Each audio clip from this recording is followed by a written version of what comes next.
وَلَقَدْ يَسَّرْنَا الْقُرْآنَ لِلذِّكْرِ فَهَلْ مِن مُّدَّكِرٍ۔ اور ہم نے قرآن کو سمجھنے کے لیے آسان کر دیا، تو کوئی ہے جو سوچے سمجھے۔ صوت القرآن، قرآن کی آواز۔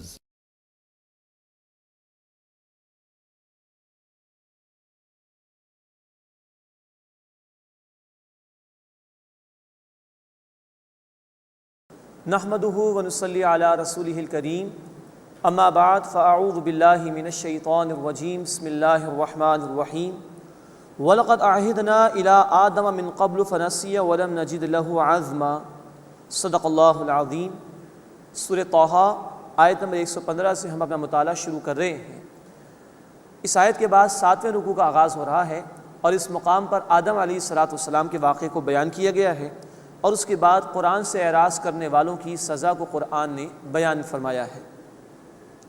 وَلَقَدْ عَهِدْنَا إِلَىٰ آدَمَ مِن قَبْلُ، اور ہم نے اس سے پہلے آدم علیہ السلام سے وعدہ لیا، فَنَسِيَ، بس وہ بھول گئے، وَلَمْ نَجِدْ لَهُ عَزْمًا، اور ہم نے ان میں پختہ ارادہ نہیں پایا خطا کا۔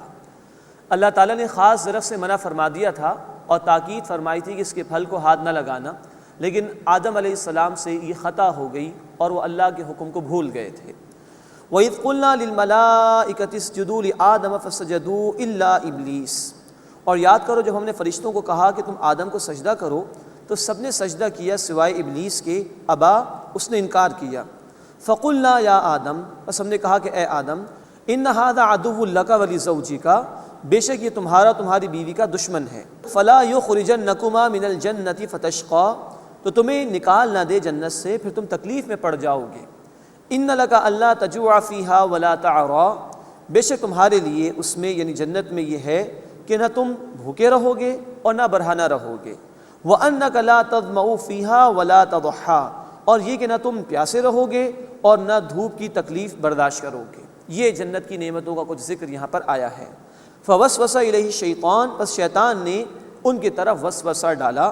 قال یا آدم، اس نے کہا کہ اے آدم، هل أدلك على شجرة الخلد، کیا میں تمہیں بتاؤں ہمیشہ رہنے والے درخت کے متعلق، وملک لا یبلا، اور وہ بادشاہ جو کبھی بھی ختم نہ ہو۔ اب یہ ورغلانے کی کوششیں کی شیطان نے۔ فَأَكَلَا مِنْهَا فَبَدَتْ لَهُمَا سَوْآتُهُمَا، پس ان دونوں نے اس میں سے کھا لیا یعنی درخت میں سے، تو ان دونوں پر ان کی شرمگاہیں ظاہر ہو گئیں۔ وَطَفِقَا يَخْصِفَانِ عَلَيْهِمَا مِنْ وَرَقِ الْجَنَّةِ، اور وہ اپنے اوپر مراد اپنے جسم پر جنت کے پتے ڈھانپنے لگے۔ وَعَصَىٰ آدَمُ رَبَّهُ فَغَوَىٰ، اور آدم علیہ السلام اپنے رب کا حکم ٹال گئے اور جذبات میں بہہ گئے، خطا ہو گئی ان سے۔ ثُمَّ اجْتَبَاهُ رَبُّهُ، پھر ان کے رب نے انہیں چن لیا اپنی رحمت سے۔ فَتَابَ عَلَيْهِ، پھر ان پر نظر کرم فرمائی۔ وَهَدَىٰ، اور انہیں ہدایت عطا فرمائی۔ اب یہ دیکھیے قرآن کا بیان ہے کہ آدم علیہ السلام کی توبہ اللہ نے قبول فرما لی تھی۔ عیسائیت میں یہ رائے موجود ہے جو کہ غلط ہے کہ اللہ نے سزا کے طور پر زمین پر بھیجا تھا آدم علیہ السلام کو، یہ بات درست نہیں، امتحان کے لیے بھیجا ہے، اور اس کے لیے ایک ڈیمونسٹریشن بھی کرا دی گئی تھی کہ شیطان اس طرح لوگوں کو ورغلانے کی کوشش کر سکتا ہے، اور اللہ نے توبہ قبول کرنے کے بعد پھر زمین پر بھیجا ہے۔ فتاب علیہ، بس اللہ نے ان پر نظر کرم فرمائی۔ وہدیٰ، اور انہیں ہدایت عطا فرمائی۔ قال اہبطا منہا جمیعا بعضکم لبعض عدو، اللہ نے فرمایا کہ تم دونوں یہاں سے اتر جاؤ، تم میں سے بعض کے دشمن ہوں گے۔ شیطان بھی انسان کا دشمن، اور کچھ دشمنیاں انسانوں کی آپس میں ایک دوسرے سے۔ فَإِمَّا يَأْتِيَنَّكُم مِّنِّي هُدًى، بس جب تمہارے پاس میری طرف سے ہدایت آئے، فَمَن تَبِعَ هُدَايَ، پس جس نے میری ہدایت کی پیروی کی، فَلَا يَضِلُّ وَلَا يَشْقَىٰ، تو نہ وہ گمراہ ہوگا اور نہ وہ بدبخت ہوگا۔ مراد یہ کہ اللہ کی ہدایت کے تابع انسان رہے تو صحیح طریقے پر زندگی بسر ہو سکتی ہے۔ آج کا المیہ یہ ہے کہ انسان نے علم کے ایک پہلو یعنی ایکوائرڈ نالج، وہ علم کو جو انسان اپنی محنت سے کماتا ہے، جس کی انتہا اس دور میں سائنٹیفک نالج کی اس طور پر سامنے آ چکی ہے، اس میں تو انسان نے خوب ترقی کی، لیکن اصل علم جو علم وحی ہے، ریویلڈ نالج ہے، اللہ کی طرف سے آنے والا علم ہدایت ہے، اس کو انسان نے فراموش کر دیا، اس لیے آج دنیا میں تباہی و بربادی کا انسان یہ شکار ہے۔ یہاں فرمایا گیا کہ فَإِمَّا يَأْتِيَنَّكُم مِّنِّي هُدًى، پس جب تمہارے پاس میری طرف سے ہدایت آئے، فَمَنِ اتَّبَعَ هُدَايَا، پس جس نے میری ہدایت کی پیروی کی، فَلَا يَضِلُّ، پس نہ تو وہ گمراہ ہوگا، وَلَا يَشْقَىٰ، اور نہ وہ بد نصیبوں میں سے ہوگا۔ وَمَنْ أَعْرَضَ عَنْ ذِكْرِي، اور جس نے میرے ذکر سے منہ موڑ لیا، فَإِنَّ لَهُ مَعِيشَةً ضَنْكًا، تو اس کی زندگی تنگ ہوگی، وَنَحْشُرُهُ يَوْمَ الْقِيَامَةِ أَعْمَىٰ، اور قیامت کے دن ہم اسے اندھا کھڑا کریں گے۔ اس سے پہلے علم ہدایت کا ذکر آیا، اب ذکر کی بات آئی ہے۔ علم ہدایت کا آخری ایڈیشن ہے قرآن حکیم جو ہمارے پاس، اور اس کو قرآن نے الذکر دی ذکر قرار دیا ہے۔ سورۃ الحجر آیت نمبر 9، اِنَّا نَحْنُ نَزَّلْنَا الذِّکْرَ وَإِنَّا لَهُ لَحَافِظُونَ، بے شک ہم نے اس الذکر یعنی قرآن کو نازل کیا ہے اور ہم ہی اس کی حفاظت کرنے والے ہیں۔ تو یہ قرآن اب اللہ کی طرف سے آخری ہدایت نامہ ہمارے پاس۔ اب جو لوگ قرآن سے اعراض کرتے ہیں، قرآن کے حقوق ادا نہیں کرتے، قرآن کے حوالے سے جو ذمہ داریاں ہم پر عائد ہوتی ہیں اس کو ادا نہیں کرتے، ان کی سزائیں اس مقام پر بیان کی جا رہی ہیں۔ وَمَنْ أَعْرَضَ عَنْ ذِكْرِي، اور جس نے میرے ذکر یعنی اس قرآن سے منہ موڑ لیا، فَإِنَّ لَهُ مَعِيشَةً ضَنْكًا، تو اس کے لیے دنیا کی زندگی تنگ ہوگی، وَنَحْشُرُهُ يَوْمَ الْقِيَامَةِ أَعْمَىٰ، اور قیامت کے دن ہم اسے اندھا کھڑا کریں گے۔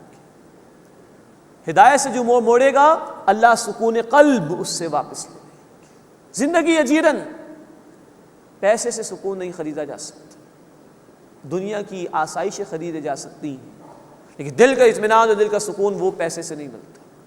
قرآن نے کہا سورۃ الرعد آیت نمبر 28، الا بذکر اللہ تطمئن القلوب، آگاہ ہو جاؤ دلوں کا اطمینان اللہ کے ذکر سے ملتا ہے۔ تو جو اس ذکر یعنی قرآن سے منہ موڑیں گے، فرمایا میں ان کی زندگی تنگ کر کے رکھ دوں گا۔ اور آخرت کے متعلق فرمائے کہ وَنَحْشُرُهُ يَوْمَ الْقِيَامَةِ أَعْمَىٰ، میں قیامت کے دن ان کو اندھا کھڑا کروں۔ قال رب لما حشرتنی اعمیٰ، کہے گا اے میرے رب تو نے مجھے اندھا کیوں کھڑا کیا، وقد كنت بصیرا، جبکہ میں خوب دیکھتا تھا، میری آنکھیں تھیں۔ قال كذلك اتتك آیاتنا فنسیتها، اللہ تعالیٰ فرمائیں گے اسی طرح میری آیات تیرے پاس آیا کرتی تھیں، فنسیتها، تو نے ان آیات کو بھلا دیا، فراموش کر دیا۔ وكذلك اليوم تنسى، اسی طرح آج تو بھی بھلا دیا گیا ہے۔ یہ ہے سخت سزا اللہ کی طرف سے۔ جن کے پاس قرآن کے لیے وقت نہ ہو، اس کو پڑھنے کے لیے، اس کو سمجھنے کے لیے، اس پر عمل کرنے کے لیے، اس کو پھیلانے کے لیے، جو قرآن کے مقابلے میں ایک دنیا کی دولت کو ترجیح دیتے، جن کو دنیا ہی محبوب ہو جائے اور اللہ کی اتنی عظیم ترین نعمت سے کوئی سروکار نہ ہو، یہ ان کی سزائیں۔ اللہ ہمیں اس برے انجام سے محفوظ فرمائے۔ غور کیجیے آج لوگوں کے پاس موسیقی کے لیے کتنا ٹائم موجود ہے، ٹیلی ویژن کے اوپر خرافات دیکھنے کے لیے کتنا وقت موجود ہے، دنیا کی کوالیفیکیشن کے لیے برسوں لگا دیے، دنیا کا مال کتنا محبوب ہے کہ شب و روز اس پر لگ رہے ہیں، اور عظیم ترین نعمت اللہ کی جو اس نے اپنی رحمانیت کے طفیل میں عطا فرمائی، الرحمن علم القرآن، رحمان نے قرآن کا علم سکھایا۔ تو ایسے لوگ کیا جواب دیں گے اللہ کے حضور میں جب اللہ ان سے پوچھے گا میری کتاب کو پڑھنے کے لیے تمہارے پاس فرصت نہیں تھی؟ تو یہ ہے سزا جو اللہ تعالیٰ نے ان لوگوں کے لیے بیان فرمائی کہ جو قرآن سے اعراض کرتے ہیں، جن کے پاس قرآن کے لیے وقت نہیں، جو قرآن کی تلاوت کے لیے وقت نکال نہیں پا رہے، جو قرآن کو سمجھ نہیں رہے، جو قرآن پر عمل نہیں کر رہے، جو قرآن کو عام کرنے کی کوشش نہیں کر رہے ہیں۔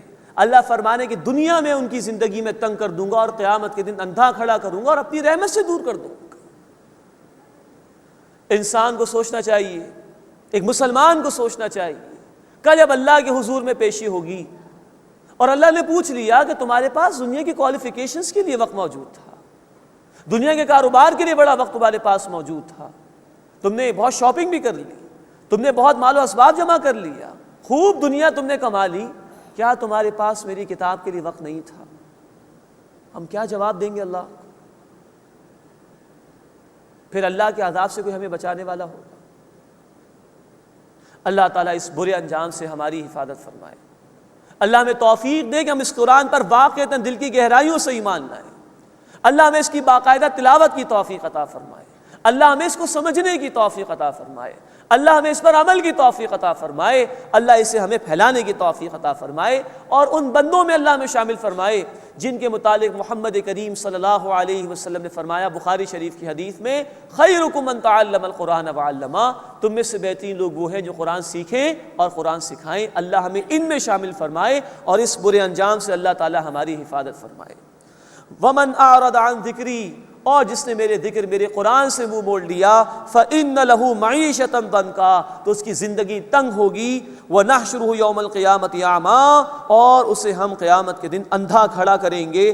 قال رب لما حشرتنی اعمیٰ وقد كنت بصیرا، وہ کہے گا میرے رب تو نے مجھے اندھا کیوں کھڑا کیا جبکہ میری آنکھیں تھی میں دیکھتا تھا۔ قال كذلك اتتك آیاتنا فنسیتها، اسی طرح تیرے پاس میری آیات آتی تھیں تو نے اس کو بھلا دیا، وكذلك اليوم تنسى، اسی طرح آج تجھے بھی بھلا دیا جائے۔ شدید ترین الفاظ ہیں پورے قرآن میں ان لوگوں کے لیے جو قرآن کو بھول چکے ہیں، قرآن سے اعراض کر چکے ہیں، قرآن کو دور کر چکے ہیں اپنے سے۔ اللہ اس برے انجام سے ہماری حفاظت فرمائے۔ وَكَذَلِكَ نَجْزِي مَنْ أَسْرَفَ وَلَمْ يُؤْمِنْ بِآيَاتِ رَبِّهِ، اور اسی طرح ہم اس کو بدلہ دیتے ہیں جو حد سے نکل جائے اور اپنے رب کی آیات پر ایمان نہ لائے۔ وَلَعَذَابُ الْآخِرَةِ أَشَدُّ وَأَبْقَىٰ، اور یقیناً آخرت کا عذاب شدید تر ہے اور بہت دیر تک باقی رہنے والا بھی۔ أَفَلَمْ يَهْدِ لَهُمْ كَمَا أَهْلَكْنَا قَبْلَهُمْ مِنَ الْقُرُونِ يَمْشُونَ فِي مَسَاكِنِهِمْ، کیا انہیں اس بات نے ہدایت نہیں دی کہ ان سے قبل ہم نے کتنی ہی بستیاں ہلاک کر دیں، یہ ان کے مساکن میں ان کے رہنے کے مقامات میں چلتے پھرتے ہیں، کیا یہ اس سے عبرت حاصل نہیں کر رہے؟ جو اللہ کی اس کتاب کی مخالفت کر رہے ہیں، جو نبی صلی اللہ علیہ وسلم کی مخالفت کر رہے ہیں، وہ پچھلے نافرمانوں کے انجام سے عبرت حاصل نہیں کر رہے۔ ان فی ذلک لآیات لأولی النہی، بے شک اس میں عقل مند لوگوں کے لیے نشانی۔ اس کے بعد اس سورہ مبارکہ کا 8واں اور آخری رکوع ہے، اس میں نبی کریم صلی اللہ علیہ وسلم کو تسلیاں اور ہدایات عطا فرمائی گئی ہیں۔ یہ بتایا گیا ہے کہ ہدایت کا مل جانا ہی سب سے بڑی نعمت ہے اللہ کی طرف سے، اور انسان پر اس کے گھر والوں کی بھی ذمہ داری دین کے حوالے سے اس کا ذکر ہے، اور عذاب کی وعید سنائی گئی ہے۔ وَلَوْلَا كَلِمَةٌ سَبَقَتْ مِن رَّبِّكَ لَكَانَ لِزَامًا وَأَجَلٌ مُّسَمًّى، اگر اے نبی صلی اللہ علیہ وسلم آپ کے رب کی طرف سے ایک بات طے نہ ہو چکی ہوتی اور ایک میعاد مقرر نہ ہوتی تو عذاب ضرور نازل ہو جاتا۔ اللہ نے مہلت دی ہے۔ فاصبر علی ما یقولون، بس جو وہ کہتے ہیں اس پر آپ صبر کیجئے۔ وسبح بحمد ربک، اور اپنے رب کی تسبیح بیان کیجئے اس کی حمد کے ساتھ، قبل طلوع الشمس وقبل غروبها، طلوع آفتاب سے پہلے بھی اور غروب آفتاب سے پہلے بھی۔ یہ فجر اور عصر کی نمازوں کی طرف اشارہ ہو گیا۔ ومن آناء اللیل فسبح واطراف النہار، بس رات کی گھڑیوں میں تسبیح بیان کیجئے اور دن کے کناروں پر بھی، لعلک ترضی، تاکہ آپ راضی ہو جائیں۔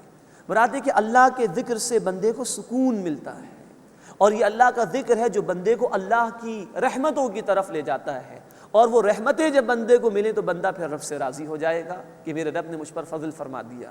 تو مشرکین کے مقابلے میں اللہ کے ذکر کی تلقین کی جا رہی ہے، اور اللہ کی یاد کے ذریعے سے سہارا حاصل کرنے کی تلقین کی جا رہی ہے۔ یہ ہر دور کے اہل ایمان کے لیے، جب بھی دین کے راستے میں مشکلات آ رہی ہوں تو بندہ مومن کو اللہ سے اپنا تعلق مضبوط کرنا چاہیے۔ وہ اللہ ہے، پھر بندوں پر رحمت نازل فرماتا ہے، اور مخالفت میں بندے کے لیے آسانی ہو جاتی ہے کہ وہ مشکلات کو برداشت کرنے کے قابل ہو جاتا ہے۔ وَلَا تَمُدَّنَّ عَيْنَيْكَ إِلَىٰ مَا مَتَّعْنَا بِهِ أَزْوَاجًا مِّنْهُمْ، اور اے نبی صلی اللہ علیہ وسلم آپ ان چیزوں کی طرف نگاہ نہ اٹھائیں جو ہم نے انہیں استعمال کے لیے دی ہیں، ان میں سے مختلف لوگوں کو۔ ظاہرۃ الحیات الدنیا، دنیا کی زندگی کی آرائش اور زیبائش ہے یہ۔ لنفتنہم فی، تاکہ ہم اس میں ان کی آزمائش کریں۔ ورزق ربک خیر وابقیٰ، اور آپ کے رب کا رزق بہتر ہے اور سب سے زیادہ دیر تک باقی رہنے والا ہے۔ یہ نبی صلی اللہ علیہ وسلم کے ذریعے سے ہمیں ہدایت کی جا رہی ہے کہ اللہ تعالیٰ نے ان کفار کو بھی مال و اسباب دیا، بسا اوقات ایسے ہے کہ زیادہ ہی ہوتا ہے ان کے پاس، تو اہل ایمان پریشان نہ ہو۔ یہ جو کچھ بھی اللہ نے دیا یہ آزمائش کے لیے ہے، یہ عارضی رزق ہے دنیا کا۔ اصل رزق وہ ہے جو اللہ اہل ایمان کو عطا فرماتا ہے، اور خالصتاً وہ نعمتیں ہیں اللہ کی آخرت میں صرف اہل ایمان کے لیے، اور یہ دنیا کی آزمائش کے لیے ہے۔ تو اہل ایمان نافرمانوں کی چمک دمک کو دیکھ کر پریشان نہ ہو، یہ سب کچھ اللہ نے آزمائش کے طور پر دیا ہے۔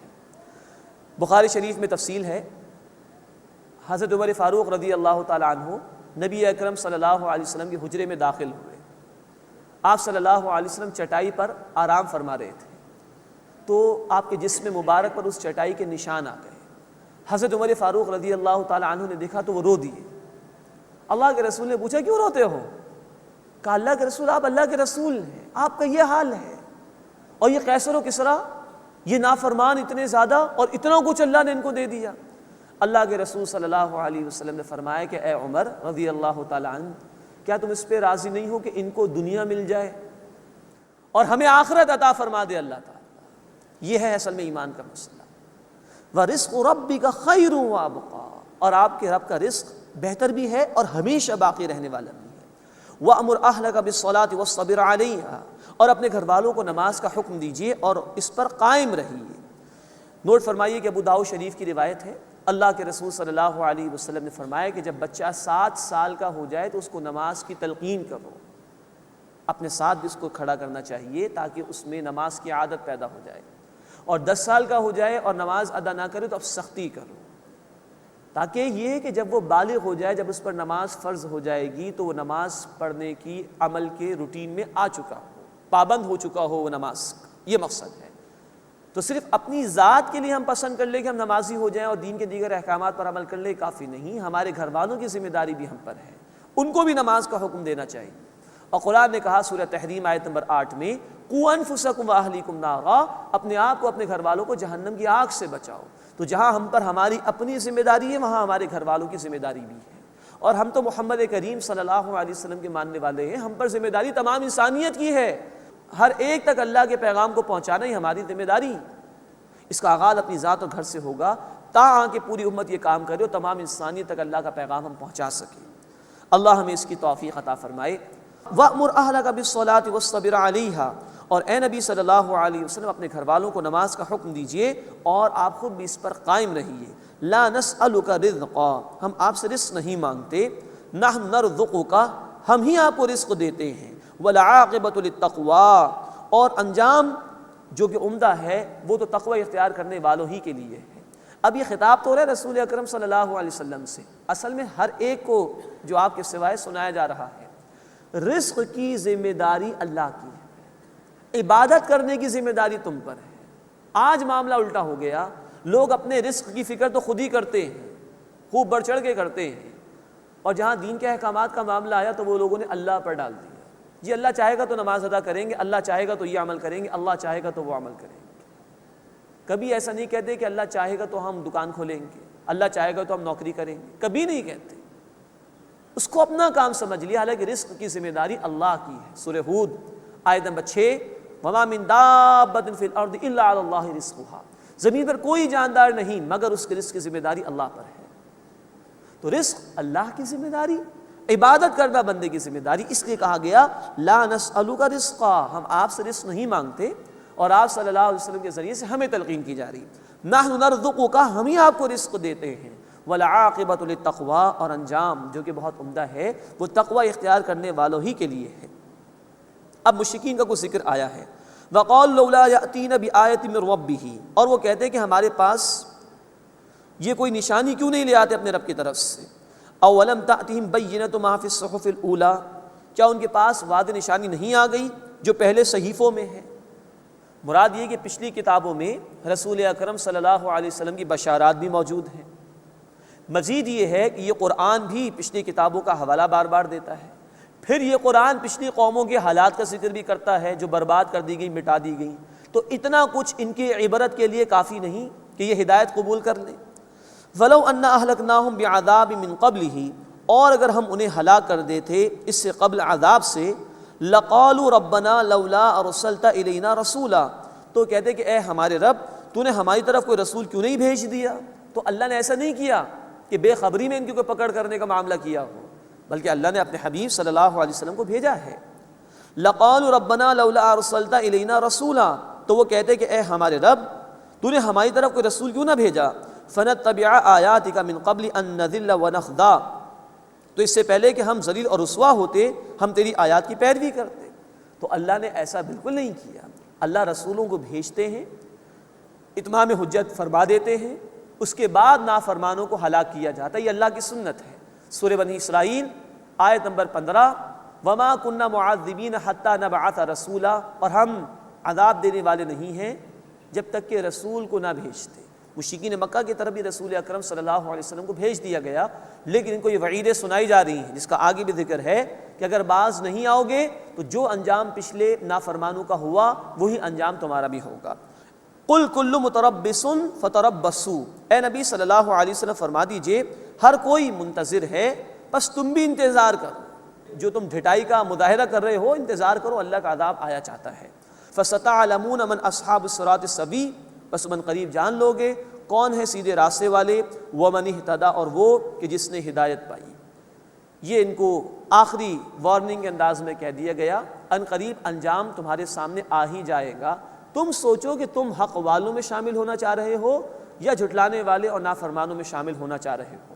اللہ ہمیں بھی حق والوں میں شامل فرمائے اور حق پر عمل کی توفیق عطا فرمائے، اور جھٹلانے والوں کے طرز عمل سے اللہ تعالی ہماری حفاظت فرمائے. بسم اللہ الرحمن الرحیم. اقترب للناس حسابهم وهم فی غفلۃ معرضون. اب سورۃ الانبیاء کا آغاز ہو رہا ہے. یہ سورہ مبارکہ بھی مکی سورت ہے. نام سے ہی واضح ہے کہ اس میں انبیاء کا ذکر آیا ہے. اس کی مشابہت سورہ مریم سے ہے. جیسے ہم نے دیکھا تھا سورہ مریم میں کئی انبیاء کا ذکر تھا، اس سورہ مبارکہ میں بھی کئی انبیاء کا ذکر انشاءاللہ آئے گا. مزید یہ کہ انبیاء کی ذاتی شخصیت اور کردار کو بھی اللہ نے بیان فرمایا. ابراہیم علیہ السلام کے واقعے کا بھی ذکر ہے. مزید یہ کہ نبی اکرم صلی اللہ علیہ وسلم اور مشرکین کے درمیان جو کشمکش جاری تھی اس کا بھی ذکر ہے. توحید اور آخرت کے حوالے سے دلائل بھی بیان کیے گئے ہیں.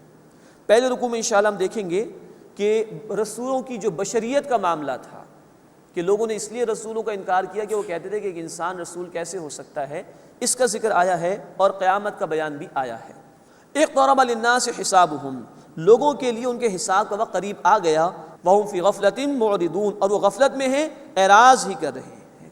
یہ بڑا ڈراوا اس آیت مبارکہ میں کہ لوگوں کی قیامت ان کے سر پہ سوار ہے لیکن لوگ اس سے اعراض کر رہے ہیں. بخاری شریف اور مسلم شریف کی روایت ہے، اللہ کے رسول صلی اللہ علیہ وسلم نے فرمایا کہ بعثت انا والساعۃ کہاتین، میں اور قیامت دونوں اس طرح بھیجے گئے ہیں، انتہائی قریب ہے. لیکن بعض لوگ کہتے ہیں ابھی تو بہت وقت پڑا ہے، ابھی تو عیسیٰ علیہ السلام بھی تشریف لائیں گے، وہ دجال بھی آئے گا، معرکہ ہوگا اسلام و کفر کا. تو اللہ کے رسول صلی اللہ علیہ وسلم نے اس کی وضاحت بھی فرما دی. سنن نسائی میں حدیث ہے، آپ نے فرمایا من مات فقط قامت قیامتہ، جو مر گیا اس کی تو قیامت واقع ہو گئی. اب یہ کہاں دیکھے گا کہ آسمان پھٹے گا، زمین شق ہو جائے گی، ستارے جھڑ پڑیں گے، سمندر ابل جائیں گے، جیسے کہ سورۃ الانفطار میں ذکر ہے قیامت کے واقع ہونے کا. اب جو مر گیا وہ تو نہیں دیکھ سکتا اس کو. تو گویا ہماری قیامت تو ہمارے سر پر سوار ہے. فرمایا کہ اقترب للناس حسابهم، لوگوں کے حساب کا وقت ان کے قریب آ گیا ہے. وهم فی غفلۃ معرضون، اور وہ غفلت میں اعراض کر رہے ہیں. ہم میں سے ہر ایک کو جائزہ لینا چاہیے. موت اسی دم آ سکتی ہے اور اس کے ساتھ ہی مہلت ختم ہو جائے گی، ہماری قیامت گویا برپا ہو جائے گی. کیا ہم آج تیار ہیں اللہ کے حضور پیشی کے لیے؟ قبر کے سوالات کی تیاری کیا ہمارے پیش نظر ہے؟ قیامت کے دن کے سوالات کی تیاری کیا ہمارے پیش نظر ہے؟ رائٹ ناؤ اگر ہمیں موت آ جائے تو کیا ہم اللہ کے حضور پیشی کے لیے تیار ہیں؟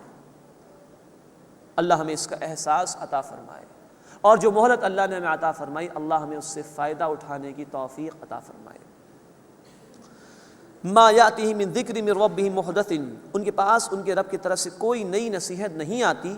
الا استمعوہ وہم یلعبون، مگر وہ اسے کھیلتے ہوئے سنتے ہیں، مذاق میں اڑا دیتے ہیں. لاہیۃ قلوبہم، ان کی دل غفلت میں ہیں. واسروا النجوى الذین ظلموا، اور ظالموں نے چپکے چپکے سرگوشی کی. هل هذا الا بشر مثلکم، یہ تو نہیں ہے مگر تمہاری طرح کا ایک انسان. افتأتون السحر وانتم تبصرون، کیا تم پھر بھی جادو کے پاس آؤ گے جبکہ تم دیکھتے ہو؟ معاذ اللہ. اللہ کے رسول صلی اللہ علیہ وسلم نے جو کچھ پیش کیا اس کو جادو کہا ان لوگوں نے. قال ربی یعلم القول فی السماء والارض، نبی صلی اللہ علیہ وسلم نے فرمایا کہ میرا رب جانتا ہے ہر بات جو آسمان میں ہے اور زمین میں ہے. یہ کیا سازشیں کر رہے ہیں، کیسی مخالفانہ باتیں کر رہے ہیں، اللہ کے علم میں ہے. وَهُوَ السَّمِيعُ الْعَلِيمُ، اور وہ خوب سننے والا، علم رکھنے والا ہے۔ بل قالوا اضغاث احلام، بلکہ انہوں نے کہا کہ یہ تو پریشان خواب ہیں، بل افتراہ، بلکہ انہوں نے اسے گھڑ لیا ہے، بل ہوا شاعر، بلکہ وہ ایک شاعر ہے، معاذ اللہ۔ گویا کہ اتنے اندھے اور بہرے ہو چکے ہیں حق کی مخالفت میں کہ ان کا اپنا کوئی سٹینڈ نہیں۔ کبھی کہہ رہے کہ پریشان کن خواب ہیں، کبھی کہہ رہے کہ انہوں نے گھڑ لیا ہے، کبھی کہہ رہے کہ یہ شاعر ہیں، ان کے پاس اپنی کوئی دلیل نہیں۔ جسے کہا جاتا ہے نا کہ جھوٹ کے کوئی پاؤں نہیں ہوتے، وہی معاملہ ان کا بھی ہے، تو کبھی کچھ کہتے ہیں کبھی کچھ کہتے ہیں۔ فَلْيَأْتِنَا بِآیَةٍ كَمَا أُرْسِلَ الْأَوَّلُونَ، بس وہ ہمارے پاس کوئی نشانی لے کر آئے جیسے پہلے لوگ دے کر بھیجے گئے تھے، یعنی وہی فرمائشی معجزات کا مطالبہ کر رہے ہیں کہ ہمیں معجزے دکھا دیے جائیں ہماری فرمائش کے مطابق۔ ما آمنت قبلہم من قریۃ اہلکناہا، اس سے قبل کوئی بستی جس کو ہم نے ہلاک کیا وہ ایمان نہیں لائی۔ مراد یہ کہ جس قوم کو بھی پہلے معجزات دکھائے گئے انہوں نے نافرمانی کی، روش اختیار کی، تو وہ اللہ کے عذاب میں مبتلا ہوئے۔ کوئی قوم نہیں ہوئی کہ جس نے معجزہ دے کر ایمان قبول کر لیا ہو۔ تو تمہیں معجزہ تمہاری فرمائش کے مطابق نہ دیا جانا ہی اللہ کی رحمت ہے، ورنہ وہ اگر معجزہ آ جائے اور تم انکار کرو تو برباد کر دیے جاؤ گے۔ افہم یؤمنون، تو کیا یہ ایمان لائیں گے؟ پچھلی کسی بستی نے ایمان قبول نہیں کیا معجزہ دیکھ کر بھی، تو کیا یہ ایمان لے آئیں گے؟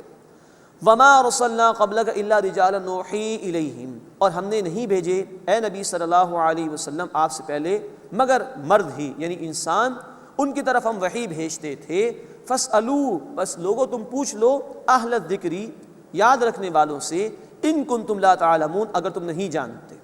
یعنی کہ یہ اعتراض وہ بار بار کرتے تھے کہ انسان کیسے رسول ہو سکتا ہے، تو اللہ تعالیٰ نے اس کا بار بار جواب دیا کہ پہلے بھی اللہ نے انسانوں کی رہنمائی کے لیے انسان کو ہی رسول بنا کر بھیجا۔ اگر تمہیں یہ بات سمجھ میں نہیں آ رہی، کیونکہ مشرکین کے ہاں صدیوں سے کوئی رسول نہیں آئے تھے، تو تم اہل کتاب سے پوچھ لو، جن کے ہاں رسولوں کا علم موجود ہے، جن کے ہاں کتاب بہرحال موجود ہیں، ان سے معلوم کر لو۔ اللہ نے انسانوں کو ہی رسول بنایا انسانوں کی ہدایت کے لیے۔ وما جعلناہم جسدا لا یاکلون الطعام، اور ہم نے ان کے ایسے جسم نہیں بنائے کہ وہ کھانا نہ کھاتے ہوں۔ وما کانوا خالدین، اور نہ وہ ہمیشہ رہنے والے تھے۔ انسان تھے، وہ بھی کھاتے پیتے تھے، تبھی تو وہ انسانوں کے لیے رہنما تھے، تبھی تو وہ انسانوں کے لیے رول ماڈل تھے، اور وہ بھی ہمیشہ رہنے کے لیے نہیں آئے تھے، ان کو بھی اللہ نے وفات دی ہے۔ ثم صدقناہم الوعد، پھر ہم نے ان سے اپنا وعدہ سچا کر دکھایا۔ فانجیناہم ومن نشاء، بس ہم نے انہیں بچا لیا اور جس کو چاہا۔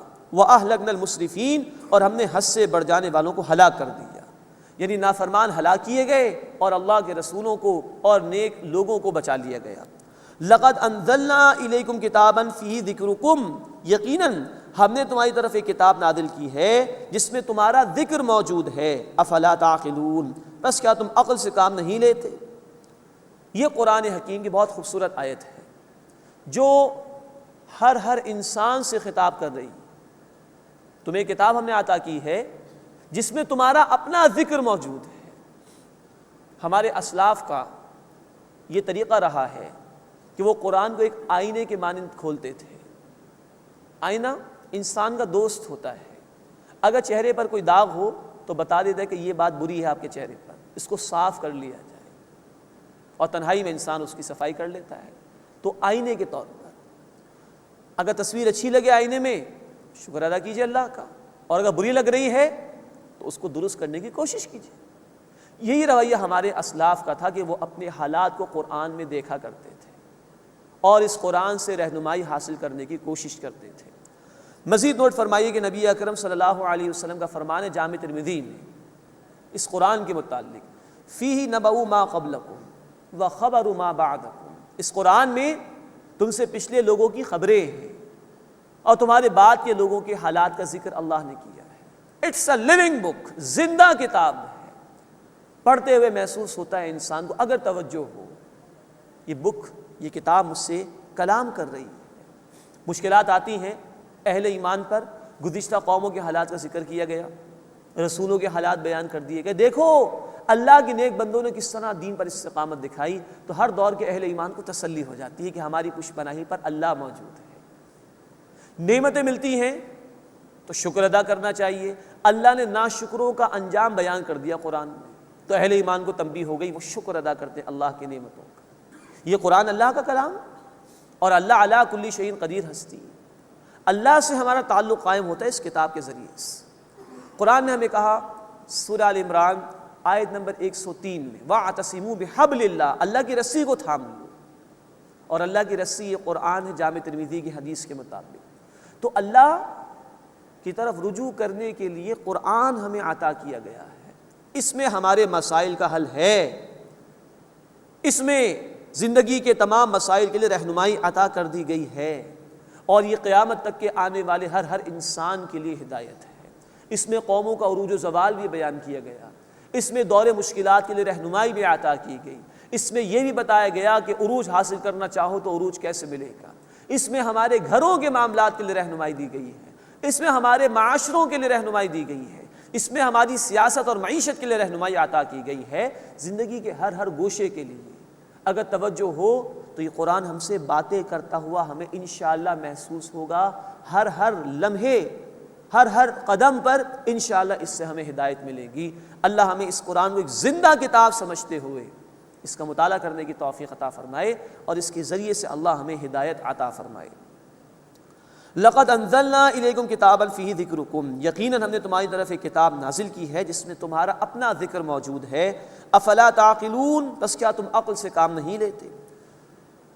اس کے بعد دوسرا رکوع شروع ہو رہا ہے سورہ مبارکہ کا، اس میں نافرمانوں کا ذکر ہے، توحید کے دلائل اللہ نے بیان فرمائے اور شرک کی نفی فرمائی ہے۔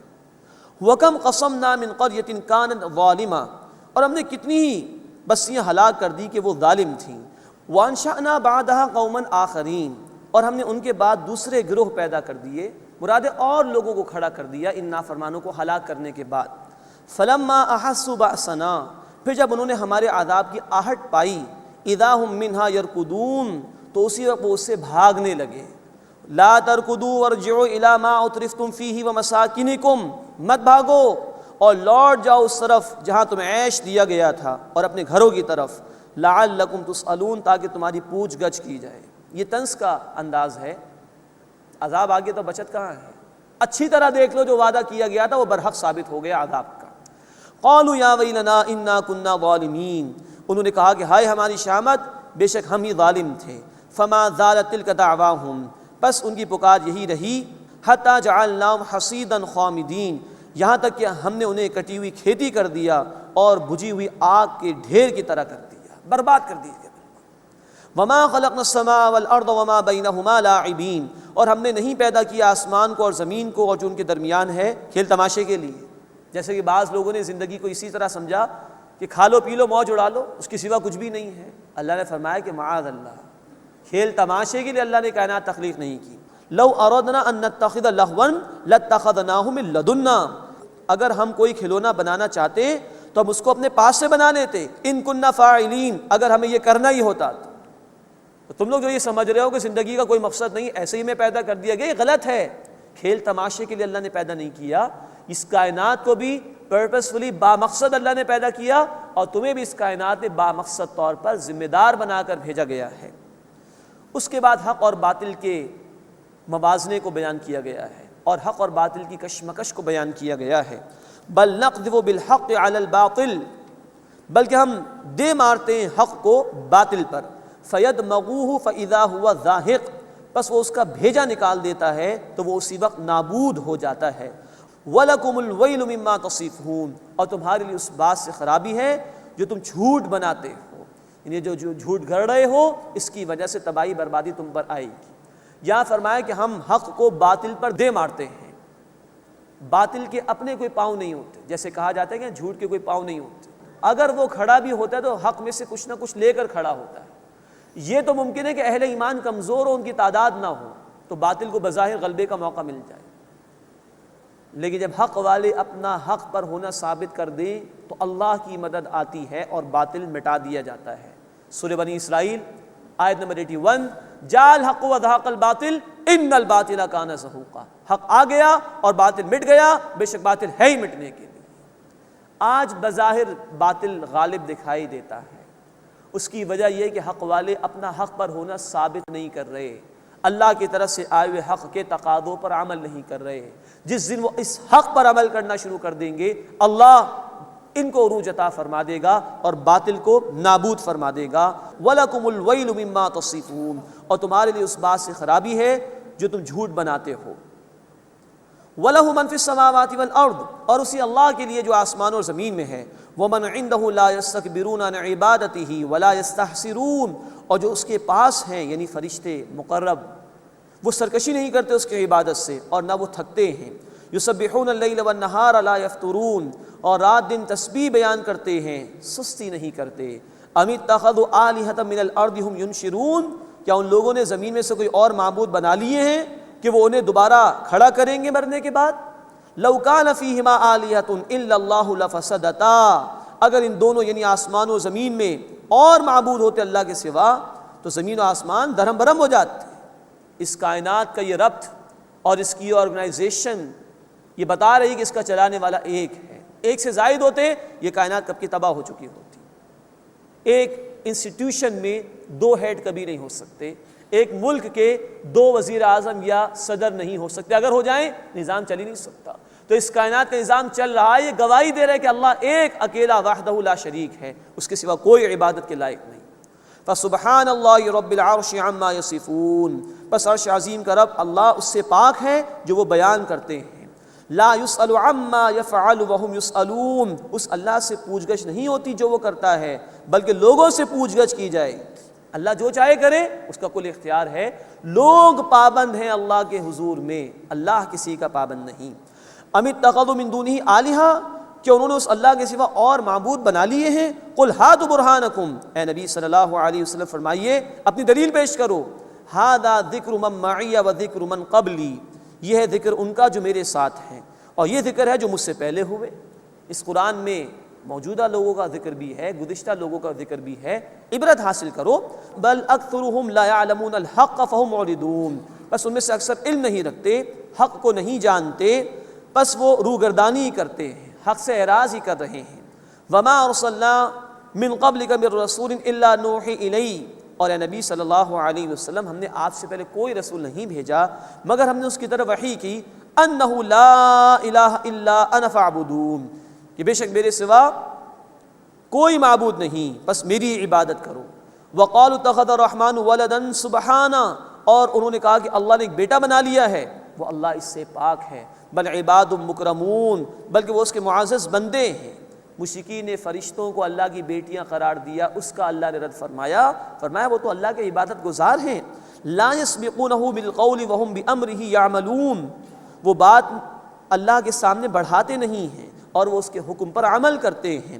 یعلم ما بین ایدیہم وما خلفہم، اللہ جانتا ہے جو ان کے سامنے اور ان کے پیچھے یعنی فرشتوں کے۔ ولا یشفعون، اور وہ فرشتے شفاعت نہیں کرتے، سفارش نہیں کرتے، الا لمن ارتضی، مگر اس کے لیے جس کے لیے اللہ کی رضا ہو، جس کے لیے اللہ راضی ہوا۔ وہم من خشیتہ مشفقون، اور وہ فرشتے اس کے خوف سے ڈرتے رہتے ہیں۔ ومن یقل منہم، اور جو کوئی ان میں سے کہے انی الہ من دونہ، کہ بے شک میں اس اللہ کے سوا معبود ہوں، فذلک نجزیہ جہنم، بس اس کو ہم سزائے جہنم دیں گے۔ کذالک نجزی الظالمین، اسی طرح ہم ظالموں کو سزا دیتے ہیں۔ تو یہ مشرکین کے شرک کا اللہ نے رد کیا ہے، اور یہاں پر ہم نے دیکھا کہ عقلی دلائل بھی اللہ نے دیے۔ اس کائنات میں ایک کے سوا دو معبود ہوتے کائنات برباد ہو جاتی۔ نقلی دلائل بھی، گزشتہ کتابوں کا ریفرنس بھی آیا کہ ہر رسول کی دعوت ایک ہی تھی کہ ایک اللہ کے سوا کسی کی عبادت نہ کرو۔ اللہ تعالی ہمیں اپنی توحید پر کاربند رہنے کی توفیق عطا فرمائے، ہر قسم کے شرک سے اللہ تعالی ہماری حفاظت فرمائے اور اپنا ہی ہو رہنے کی توفیق عطا فرمائے۔ آمین یا رب العالمین۔ وآخر دعوانا ان الحمد للہ رب العالمین۔